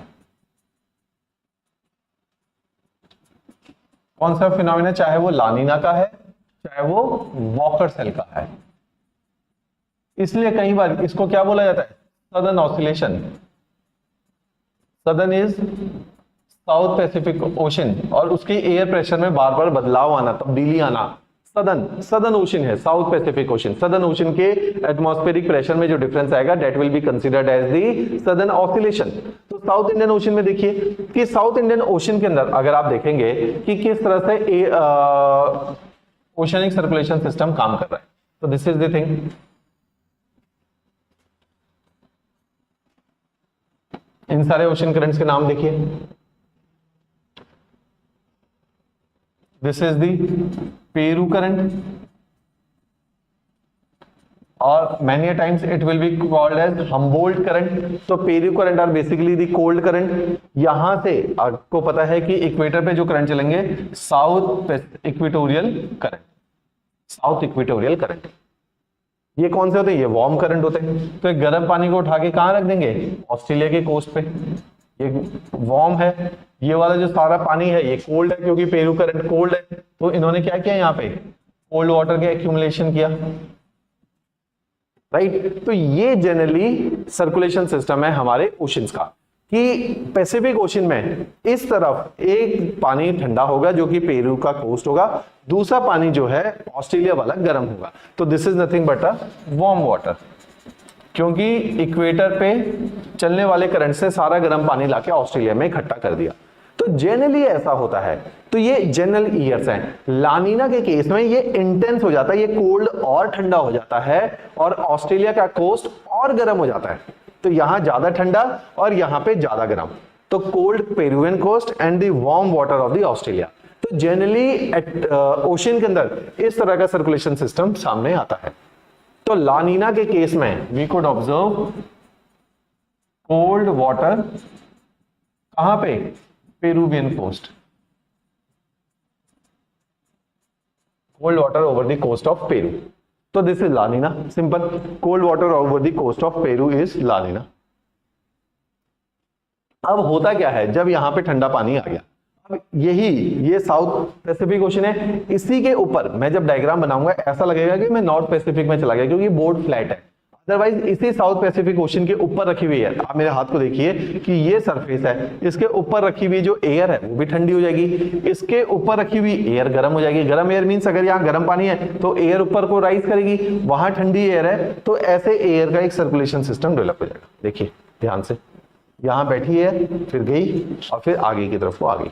तो this is the circulation system, देख पा रहे हैं आप। तो इस तरह से एयर उठी गई और बैठ गई, फिर वापस आ गई, उठी गई और बैठ गई। तो ये सर्कुलेशन सिस्टम शेप में आ जाएगा। कहां पे हुआ, साउथ पैसिफिक ओशन के ऊपर, इसलिए इसको वॉकर सेल या सदर्न ऑसिलेशन बोलेंगे। तो अगर इसका डायग्राम बनाया जाएगा, देखिए this is the coast of Peru, this is the coast of Australia, the air will rise. मैं ऐसे बनाऊंगा, ऐसा लगेगा नॉर्थ पैसिफिक में चलेगा क्योंकि फ्लैट है, अदरवाइज ये ऐसे बनना चाहिए था। तो एयर विल राइज, क्योंकि यहाँ पे वाटर क्या था, वार्म था। Air will rise means low pressure, यहां पे वाटर क्या था, कोल्ड। कोल्ड वाटर में एयर विल सिंक, तो direction will not be like this, direction will be like this. तो एयर विल सिंक, यहां एयर विल राइज। ये जो है सर्कुलेशन सिस्टम एयर का। This is nothing but the trade winds. ये और गर्म पानी को ले जाएंगी। तो ये देखिए इस तरह से ये एयर चल रही है ऐसे, this is the circulation system during the लानिना year. अब हिंदुस्तान, अब पहले लानिना का यहां पे फर्क देखो कि अगर ये सर्कुलेशन सिस्टम ऐसे ही चलता रहेगा तो होगा क्या। सबसे पहले पेरू को कंसीडर करो, एक प्लेयर है इसके अंदर पेरू। पेरू में क्या होगा, पेरू में दो लोग हैं, एक तो जो कोस्ट पे रहते हैं, दूसरा जो इनलैंड रहते हैं। जो कोस्ट में रहते हैं वो करेंगे फिशिंग। जब भी पानी ठंडा होगा मोर फिशेस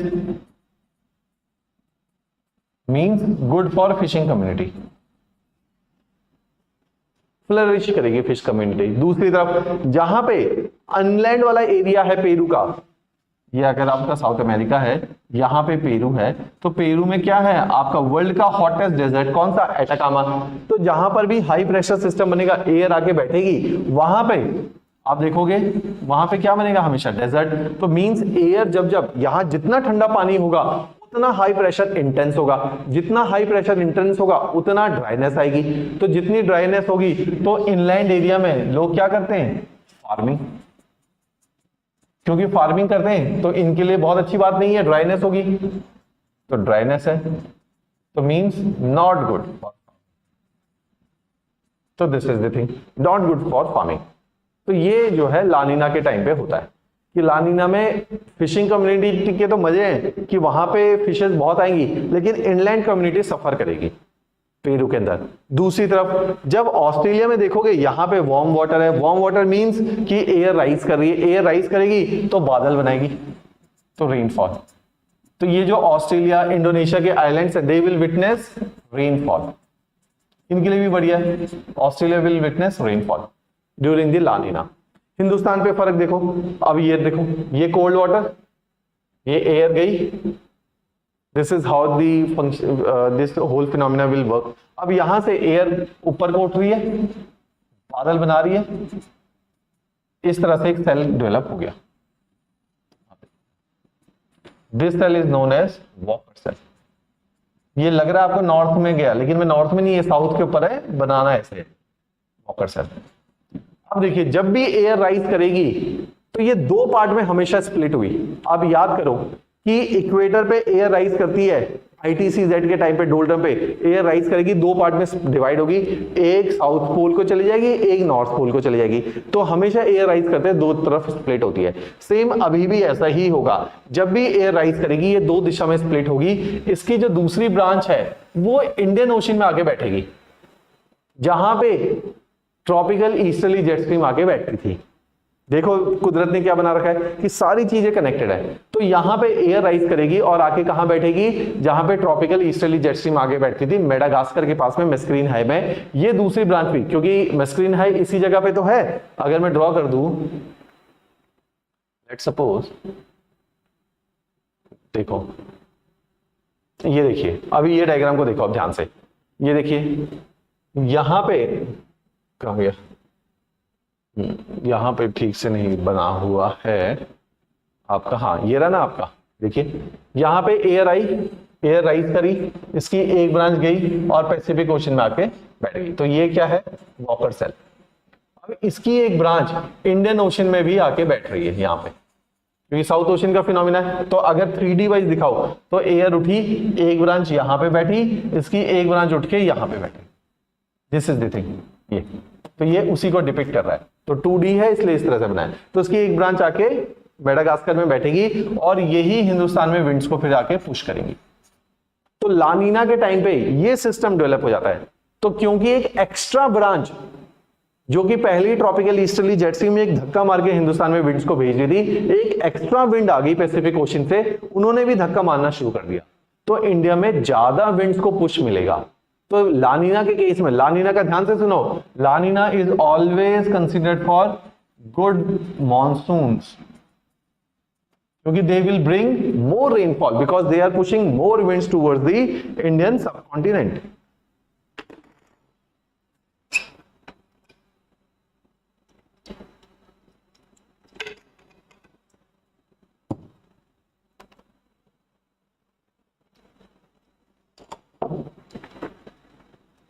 राइट, तो this is how La Nina will work. Clear? तो लानीना के अब देखो डायग्राम्स, ये देखिए इस टाइम पे लानिना के टाइम पे अगर आप देखोगे पेरू में ठंडा पानी, ये देखिए ठंडा पानी कहां तक आया हुआ है, पेरू में ठंडा पानी, गर्म पानी कहां है, ऑस्ट्रेलिया में, देखिए सारा पानी सिंक कर रहा है, ये गर्म पानी है ऑस्ट्रेलिया में। तो दिस इज द थिंग, तो लानिना के केस में ठंडा पानी है पेरू में, गर्म पानी है ऑस्ट्रेलिया के ऊपर, देखिए। अब इसकी वजह से सारा जो है सर्कुलेशन सिस्टम चेंज हो जाता है, राइट। तो दिस इज द लानिना पार्ट, तो ये सब लानिना के अंदर होता है। अब इसी का विपरीत देखिए वॉकर सेल की wind will blow from Peru towards the Australia, wind will rise, और इस तरह से सेल बनेगा वॉकर सेल, और इसी विंड का दूसरा हिस्सा जो है हिंदुस्तान में आके उतरेगा। तो अपनी एटलस में पूरा वर्ल्ड डायग्राम खोलना, वर्ल्ड डायग्राम खोलोगे तो क्या देखोगे कि कैसे ऑस्ट्रेलिया से जो है इंडियन ओशन में एक ब्रांच गिरेगी, विजुलाइज करते रहो, ऑस्ट्रेलिया से उठ के एक ब्रांच जो है पेरू के पास में गिरेगी। तो इस तरह से ऑस्ट्रेलिया से विंड उठी, एक ब्रांच इंडियन ओशन में मेडागास्कर के पास में, दूसरी ब्रांच क्योंकि पैसिफिक साउथ ओशन जो है एक ही लाइन में सदर्न ओशन, इसलिए इसको सदर्न ऑस्ट्रेलेशन बोला जाता है। साउथ ओशन का फिनोमिना है, ये सदर्न हेमिस्फीयर का फिनोमिना है, क्लियर। तो this is the concept of La Nina. अब इसी का विपरीत है El Nino. El Nino is basically the, अभी तक पेरू में ठंडा पानी था, El Nino is the appearing of warm water on Peruvian coast. अब इस बात को समझिए, अब आपने तो ऑप्शनल लेवल पढ़ा हुआ है, अब इस बात को समझिए कि अभी तक एग्जैक्टली हो क्या रहा है कि आपका ठंडा पानी पेरू पे था, और जो करंट चल रहे थे वो जो है साउथ इक्वेटोरियल करंट चल रहे थे, वो गर्म पानी को उठा के ऑस्ट्रेलिया ले जा रहे थे। लेकिन हमने एक करंट का नाम पढ़ा है जिस करंट का नाम है काउंटर इक्वेटोरियल करंट। ये काउंटर इक्वेटोरियल करंट हमेशा चलते हैं। अगर अभी तक साउथ इक्वेटोरियल करंट कुछ इस तरह से चल रहे थे जो कि आउटसाइड दी डोलड्रम था, तो काउंटर इक्वेटोरियल करंट भी चल रहे थे जो डोलड्रम में चलते हैं। ये कौन से थे? Counter equatorial current. लेकिन अभी तक काउंटर इक्वेटोरियल करंट बहुत स्ट्रांग नहीं थे, तो जो गर्म पानी ऑस्ट्रेलिया में था वो धीरे धीरे करके पेरू के कोस्ट में आ रहा था, धीरे धीरे आ रहा था। लेकिन 3 से 7 सालों में धीरे धीरे पानी आते आते इतना पानी पेरू में इकट्ठा हो जाएगा कि over a period of time जो सारा ऑस्ट्रेलिया का गर्म पानी वो धीरे धीरे काउंटर इक्वेटोरियल करंट लाके पेरू में इकट्ठा करेंगे। After a certain period of time Peruvian coast पे आपको वार्म वाटर दिखने लगेगा, warm water over the coast of Peru. जिस दिन warm water over the coast of Peru दिखा उस साल आप बोलोगे कि एल नीनो आ गया। तो एल नीनो मींस ये गर्म पानी, लिखो El Nino is nothing but the extension of warm counter equatorial current over the Peruvian coast. तो El Nino are basically the appearing of warm water over the Peruvian coast, and this warm water has been brought by counter equatorial currents जो कि Pacific Ocean में चल रहे थे। These counter equatorial currents has accumulated the warm water from the coast of Australia to the coast of South America, or that is the Peru। लेकिन लगेगा time इसमें 3 से 7 साल, इसलिए 3 से 7 साल में मॉनसून फेलियर होने के चांसेस होते हैं, क्योंकि तब तक एल नीनो से जो है लानिना से एल नीनो कन्वर्ट हो चुका होता है। तो अगर ऐसा फिनोमिना डेवलप हो गया तो अब सारा सर्कुलेशन सिस्टम गड़बड़ हो जाएगा। तो अभी तक हम क्या पढ़ रहे थे?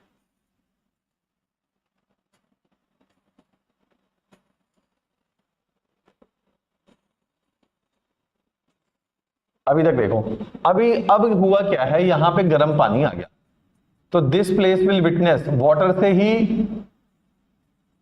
एयर कनेक्टेड है, warm water. Now relatively Australia will experience cold water relatively. तो दोनों के पानी का तापमान डिफरेंट हो गया, क्योंकि पानी डिफरेंट हो गया तो आपको पता है air is driven by water या सोर्स, तो वार्म जगह पे हमेशा एयर विल राइज, कोल्ड जगह पे एयर विल सबसाइड। और एक ऐसा जो है सर्कुलेशन सिस्टम शेप में आ गया जो रिवर्स हो गया पुराने का। वॉकर सेल पुराना याद करो, यहां गर्म पानी था, ऐसे चल रहा था एयर, ये अब उल्टा हो गया, अब एयर ऐसे चल रही है। देखो ये मैंने बनाया, ऐसा लग रहा है कि नॉर्थ पैसिफिक में चले गए, इट इज साउथ पैसिफिक, बनाने में ऐसा बनाना पड़ेगा। ये देखो ऐसे चल गया साउथ पैसिफिक में। इसी को क्या बोला जाएगा? इसी वॉकर सेल के रिवर्सल को सदर्न ऑसिलेशन।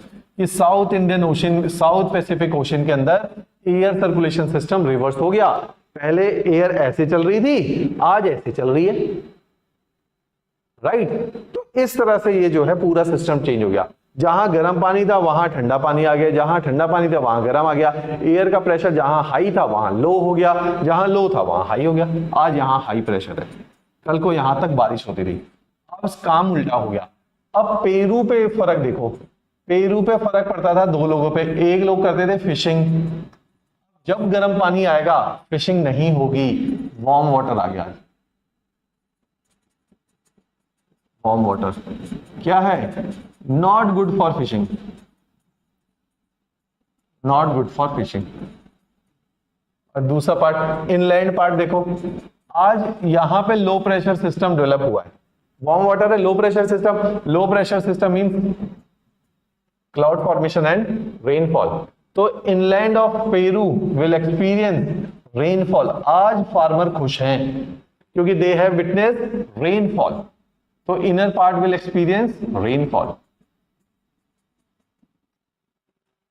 पेरू के दो पार्ट। अब ऑस्ट्रेलिया में देखो, ऑस्ट्रेलिया में पहले बारिश हो रही थी, आज नहीं हो रही, तो मींस कोल्ड वाटर है, हाई प्रेशर सिस्टम है, हाई प्रेशर सिस्टम, बारिश नहीं होगी। ऑस्ट्रेलिया तो आपको पता ही है वैसी डेजर्ट एरिया है, यहां पे उस साल लगेंगी जम के फॉरेस्ट फायर, बहुत फॉरेस्ट, गर्मी पड़ जाएगी, forest fire will inhibit the rainfall, तो forest fire will occur in the coast of in Australia.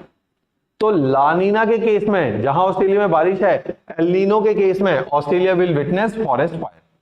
ऐसे प्रीलिम्स में सवाल आते, नहीं तो मेंस में आप जितना ज्यादा एक्स्ट्रा नॉलेज लिखोगे उतनी बढ़िया बात है, राइट। तो this is the thing. Now looking at the another factor. अब इसके अलावा अगर आप देखोगे कि यहां से जो है एयर राइज करी, अब यहां पे पहले एयर राइज करती थी, देखो यहां से एक ब्रांच हिंदुस्तान में भी आ जाता था, ऐसे आ जाती थी ना एक ब्रांच यहां पे उठ के, अब यहां पे एयर राइज ही नहीं कर रही, तो इंडिया में भी कुछ नहीं आएगा। तो साउथ इंडियन ओशन में जो एक्स्ट्रा पुश देने वाली एयर थी वो आज मिस हो गई है, क्योंकि पैसिफिक ओशन आपको पता है 1/3 पूरे वर्ल्ड का साइज है, तो यहां से तो एयर उठ के यहां जाएगी नहीं इतनी दूर, तो अब जो एक्स्ट्रा एयर इंडिया में आ रही थी वो नहीं आएगी। इसलिए एल नीनो के केस में एक्स्ट्रा एयर नहीं आई, नो एक्स्ट्रा विंड्स इन दी साउथ इंडियन ओशन। इसलिए मॉनसून फेल होने के चांस होते हैं कि जो एक्स्ट्रा विंड आ रहा था, एक्स्ट्रा मॉइस्चर आ रहा था, वो आज खत्म हो गया। This is the reason of monsoon failure during the El Nino year, right. तो दिस इज द थिंग, समझा बात को। तो हिंदुस्तान में एल नीनो का नेगेटिव प्रभाव पड़ेगा। दूसरा प्रभाव देखो, ये तो केवल एक्स्ट्रा एयर की बात है। अगर मैं नासा की इमेजेस दिखाऊं और during the El Nino and La Nina, अगर आप टेम्परेचर डिफरेंस देखोगे साउथ इंडियन ओशन का, जब एल नीनो था जब ला नीना था, डिफरेंसेस देखो। एल नीनो के केस में, सॉरी पहले ला नीना देख लेते हैं। ला नीना के केस में अब देखो यहां पे क्या आया, गर्म पानी, warm water. During La Neena normally यही होता है, यहां गर्म पानी, यहां ठंडा पानी। अब देखो ये ठंडा पानी धीरे धीरे यहां से लीक होता है, अटलांटिक ओशन में जाता है। सारे ओशन कनेक्टेड है, अटलांटिक ओशन से ठंडा पानी धीरे धीरे इंडियन ओशन में चला जाता है। इंडियन ओशन में जैसे ही ये ठंडा पानी इंडियन ओशन में जाता है, इंडियन ओशन में ऑलरेडी, साउथ इंडियन ओशन की बात कर रहा हूं, इंडियन ओशन में बिल्कुल विजुअलाइज करते रहना, साउथ इंडियन ओशन में उस टाइम पे ऑलरेडी हाई प्रेशर सिस्टम है, ठंडा है। जब हमारी गर्मियां हैं, अभी महीना चल रहा है जून का, हमारी गर्मियां हैं अगर, तो साउथ इंडियन ओशन में क्या है, सर्दियां हैं। ऑस्ट्रेलिया में इस टाइम पे सर्दियां हैं, तो साउथ इंडियन ओशन तो पहले ही ठंडा है, वहां पे और ठंडा पानी आ गया पेरू वाला, धीरे धीरे अटलांटिक धीरे धीरे क्रीप करता हुआ इंडियन ओशन में घुस गया। तो Indian ocean will become more colder during La Nina. लिख लो, during La Nina year south Indian ocean will become more colder, because of which the pressure difference between the South Indian Ocean and the Indian subcontinent will increase. The pressure difference between the South Indian Ocean and Indian subcontinent will increase, क्योंकि India में गर्मियां है, south में ठंडा है, तो जहां ठंडा है वहां हाई प्रेशर, यहां गर्मी लो प्रेशर। जितना ज्यादा स्टीपनेस होगी प्रेशर डिफरेंस में, उतनी तेज और ज्यादा हवाएं चलेंगी। तो that is why more winds will come to India because of this pressure difference. Clear है बात। तो एल नीनो ला नीना दो ढंग से प्रभाव डालते हैं। एक तो एल नीनो में एक्स्ट्रा एयर डायरेक्टली यहां से उठ के आ गई थी, ऐसे इंडियन ओशन में आ रही थी। दूसरी बात, ये जो ठंडा पानी है इसने इंडियन ओशन को लीक होते होते और ठंडा कर दिया। जिससे इंडिया और साउथ इंडियन ओशन के बीच में डिफरेंस बढ़ गया और ज्यादा हवाएं आई। एल नीनो के केस में उल्टी होगी बात। एल नीनो देखो, अब एल नीनो में पहले ही, this is El Nino year, यहां गर्म पानी था और यहां पे था ठंडा पानी।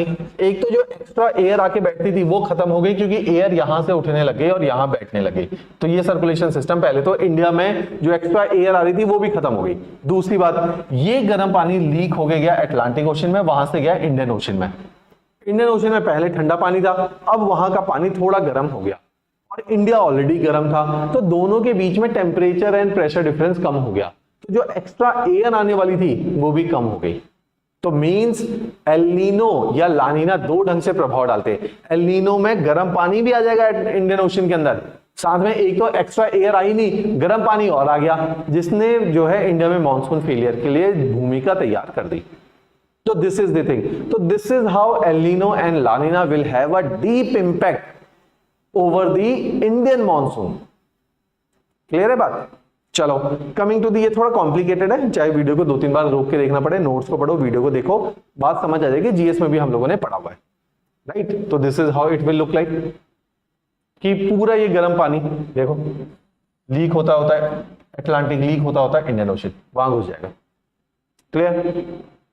तो this was all about the El Nino. देखो कंपैरिजन इन दोनों के बीच में, लानीना एल नीनो में नॉर्मली क्या होता है, यहां गर्म पानी होता है, यहां गर्म पानी होगा, एयर उठेगी और हिंदुस्तान में भी आ जाएगी, यहां से उठेगी यहां भी जाएगी, ठीक है? तो एयर ऊपर की एयर बता रहा हूं, ऐसे ये उठ के बैठेगी, तो एक्स्ट्रा एयर आई, यहां से ठंडा पानी नॉर्मल ईयर में लीक होता है इंडियन ओशन तक पहुंच जाएगा।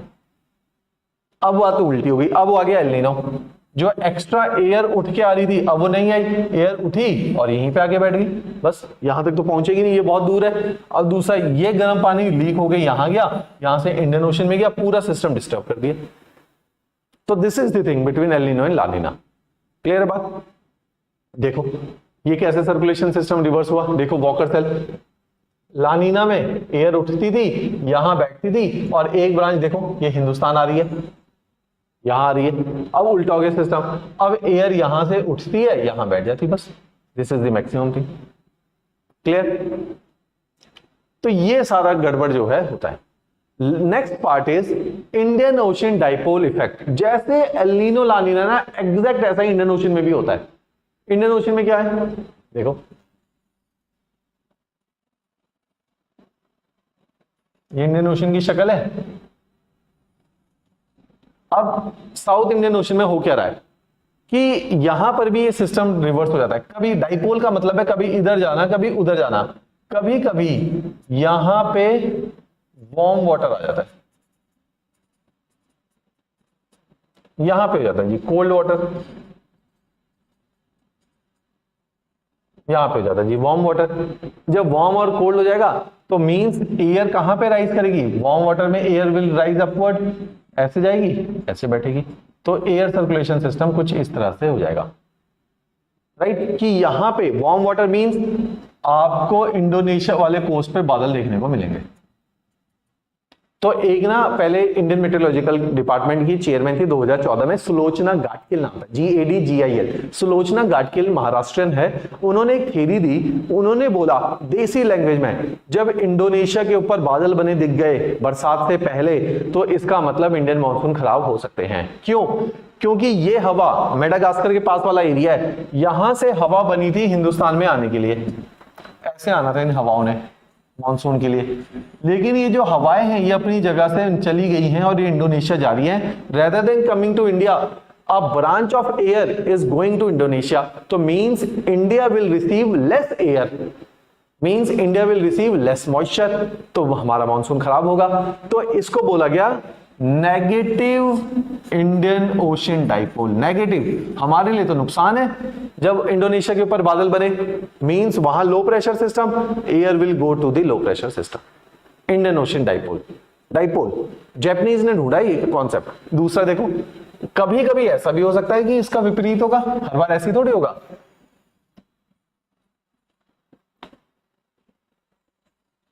देखिए विपरीत कब होगा, विपरीत के केस में यहां पे वार्म एयर आ गई, यहां पे वार्म वाटर है, warm water means warm air,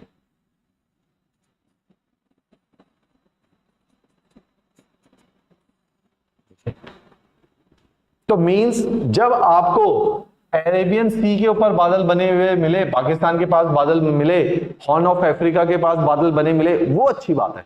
Sulochana Gadgil कहती है जब अरेबियन सी के ऊपर बादल दिखे तो मींस उस साल अच्छे मानसून आएंगे, क्योंकि एक्स्ट्रा विंड उठ के आपके यहाँ पे आ गई, जो कि मेडागास्कर के पास वाला एरिया है, मेस्करीन हाई है, यहीं से तो विंड्स ने हिंदुस्तान की तरफ को आना था। तो दिस इज द थिंग। तो ये इन्होंने बोला, इसको इन्होंने बोला ये क्योंकि इंडिया के लिए पॉजिटिव है, इसका नाम रखा positive IOD.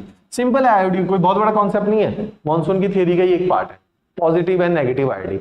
In positive IOD you are suppose to El Nino La Nina की तरह है कि पूरा सिस्टम चेंज हो जाएगा, ठीक है। ये भी एटमॉस्फेरिक और ओशनिक दोनों कंपोनेंट है कि ओशन से ही, ओशन के टेम्परेचर से ही एयर का टेम्परेचर ड्रिवन है, एयर का कैरेक्टर, एयर का नेचर, एयर का पैटर्न, सर्कुलेशन का सब कुछ उसी से ड्रिवन है। तो इस तरह से चल जाएगा।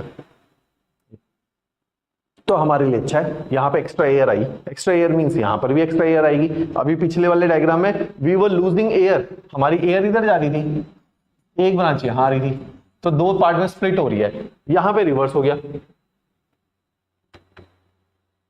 यहाँ पे रिवर्स हो गया पॉजिटिव में कि एयर सारी यहां आ रही है, राइट। तो this is the thing, clear.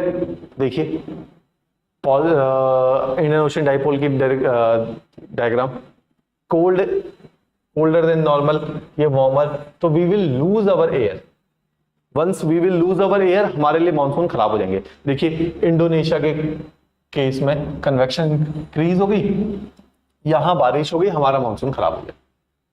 देखिए देखिए पॉजिटिव, अब बारिश, यहां पे पानी गर्म है, तो बारिश कहां हो रही है, हॉर्न ऑफ अफ्रीका, देखो अरेबियन सी के ऊपर, तो मींस एक्स्ट्रा ब्रांच, यही एक्स्ट्रा ब्रांच हिंदुस्तान में एयर जाएगी। तो it is a positive phase of Indian ocean. Positive means हमारे लिए पॉजिटिव, हम इसे पॉजिटिव बोलते हैं, क्लियर। तो ये सिंपल सेट फंडा है, ठीक है, आपके नोट्स में दिया हुआ है, ये आपके आरसी तिवारी में नहीं है, रिसेंट है ये चीज, ठीक है। एक और कॉन्सेप्ट मेरे को आपको बताना है, एमजेओ, एमजेओ मेडियन जूलियन, दो साइंटिस्ट हैं, अमेरिकन है, मेडियन जूलियन ऑसिलेशन, तो इनकी खोज है, इनका इजाद है। तो ये क्या कहते हैं, ये कहते हैं एक कॉन्सेप्ट आप लोगों को पता ही है, मैंने पहले जीएस में भी डिस्कस किया है, the cyclone and anti cyclone will act in tandem. लिखो, the cyclone and anti cyclone will always act in tandem, ये एक साथ ही काम करते हैं, राइट।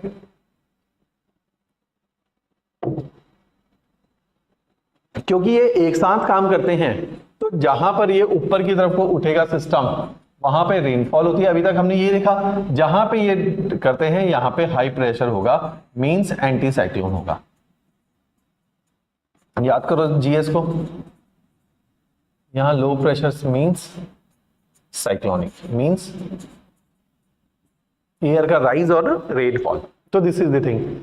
अगर अब एक नया सिस्टम अमेरिकन साइंटिस्ट ने ढूंढा, मेडियन जूलियन ऑसिलेशन, उन्होंने कहा इट इज अभी तक हमने एलिनो पढ़ा, हमने इंडियन ओशन डाइपोल इफेक्ट पढ़ा, इसमें जो एक बार सिस्टम डेवलप हो गया वो अपनी जगह पे रहेगा।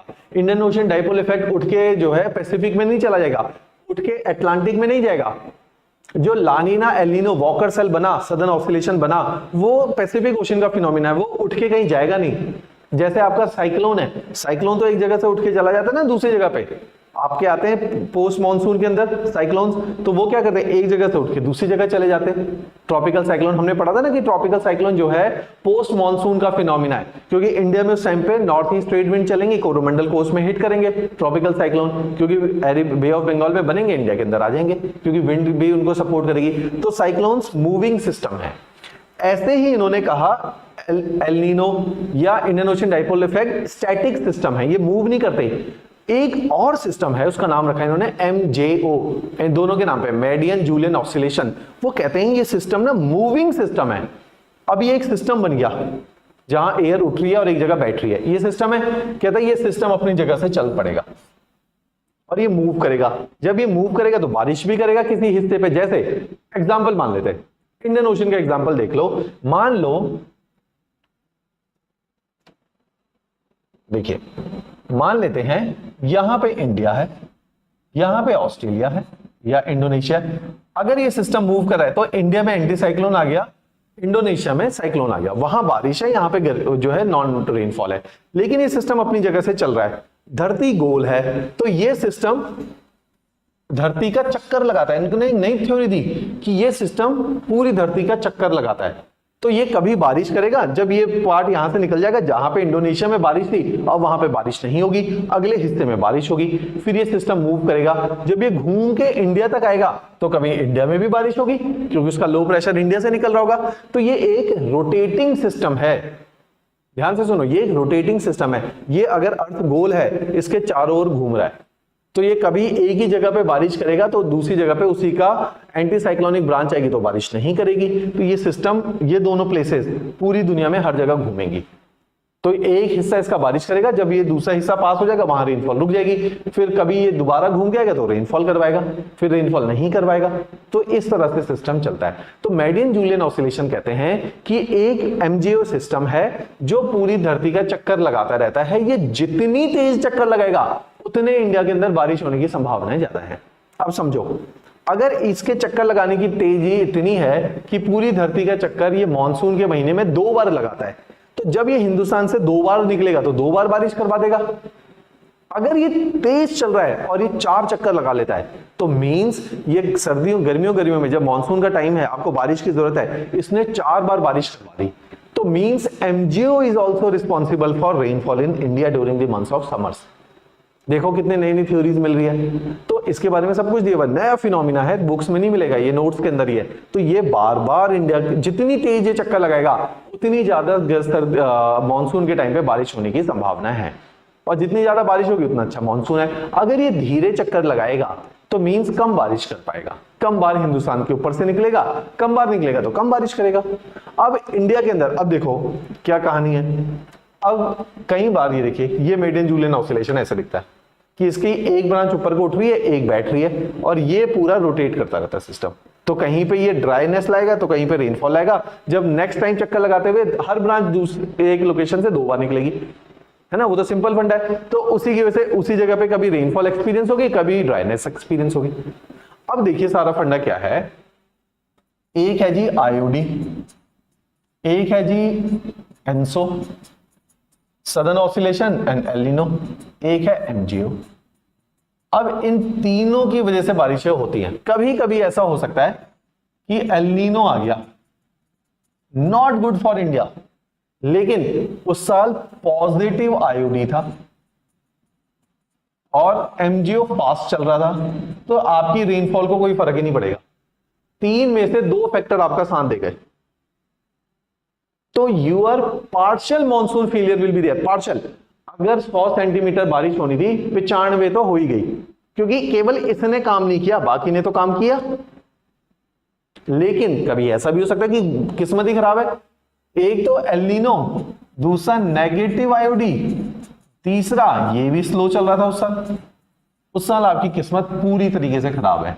तो मींस 3 में से कोई फैक्टर आपका साथ नहीं दे रहा। उस टाइम पे टोटल मॉनसून फेलियर हो गया था, जैसे 1965 और 67 का दौर था, जब जय जवान जय किसान नारा दिया था। हमारा पाकिस्तान से युद्ध चल रहा है और अंदर मॉनसून फेल हो गया क्योंकि तीनों फैक्टर एक साथ हो गए थे, और आपके वहां बारिश ही नहीं हुई 2 साल तक। क्योंकि 2 साल तक बारिश नहीं हुई तो आपका एग्रीकल्चर प्रोडक्शन खत्म हो गया। तब जय जवान जय किसान नारा दिया कि एक तरफ युद्ध चल रहा है और अंदर जो है किसान को बोला जा रहा है कि आप ज्यादा से ज्यादा पैदावार करो। क्लियर? फूड सिक्योरिटी खत्म हो गई, फूड इनसिक्योरिटी आ गई। तो ये फैक्टर का कॉम्बिनेशन इंपैक्ट करेगा कि मॉनसून बहुत अच्छा होगा, ठीक ठाक सा भी रह सकता है, या बिल्कुल बर्बाद हो जाएगा। इनके कॉम्बिनेशन पे डिपेंड करता है, इसलिए मॉनसून को प्रिडिक्ट करना मुश्किल है। मान लो कि आईएमडी ने कहा कि यार इस साल जो है एल नीनो आ गया, मॉनसून खराब होगा, लेकिन 2 फैक्टर आपके फेवर में थे, नहीं खराब हुआ। या एल नीनो था, उस साल नेगेटिव आईओडी आ गया, आईओडी काम नहीं करा, तो नेचर ने कोशिश करी है कि आपके वहां ड्राउट कम से कम आए। 3 फैक्टर का कॉम्बिनेशन है, बहुत खराब किस्मत होती है। कई सालों में ऐसा होता है कि टोटल मॉनसून फेलियर होता है, जब तीनों ही फैक्टर काम नहीं करते उस साल टोटल मॉनसून फेलियर होता है, जिसकी संभावना है, प्रोबेबिलिटी निकालोगे तो कम होंगी कि हर तीनों की खराब होने की संभावना है, प्रोबेबिलिटी वाइज सबसे कम है ना, 1/6 है। तो 1/6 आने में कठिन होगा। 5 बार तो कम से कम आपका मॉनसून ठीक ही रहेगा, एक बार ही खराब होगा। तो दिस इज द थिंग। इसलिए 6, 7, 8 सालों में एक बार मॉनसून ऐसा होता है जो बिल्कुल बर्बाद आता है, नहीं तो नहीं होता ऐसा। क्लियर हुई बात। तो this was all about the monsoon. Notes आपके सारे दिए हुए हैं हमने, ठीक है। साथ में आपके ने जो है आरसी तिवारी को पढ़ना है। तो इस टॉपिक के साथ हमारा फिजिकल फीचर्स ऑफ इंडिया खत्म हुआ, जिसमें हमने स्ट्रक्चर किया, फिजियोग्राफी करी, हमने सॉइल किया और इंडिया का climate that is the monsoon primarily इसको कवर किया। अब जो दूसरा हिस्सा है जो हमारा अच्छा, इसमें ड्रेनेज भी हमने कवर किया, नोट्स आपके पास है ही ड्रेनेज के। इसका जो दूसरा हिस्सा है इंडियन ज्योग्राफी का that is the agriculture. Population we are done, unity in diversity we are done.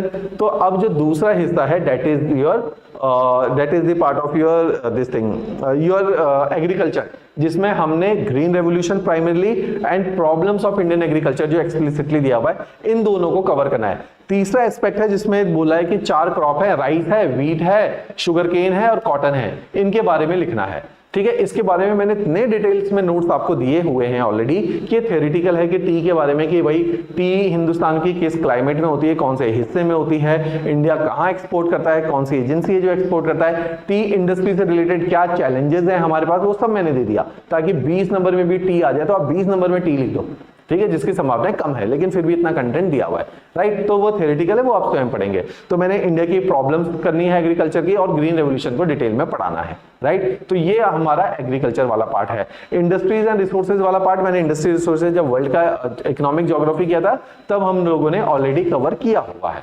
Clear. उसके बाद बस हमारा एक टॉपिक रह जाएगा दैट इज दी हिमाचल का जो है आपका ज्योग्राफी वाला पार्ट, क्लियर, फिर उसको कवर करेंगे। ऑलराइट जी, चलिए जी, थैंक्स अ लॉट।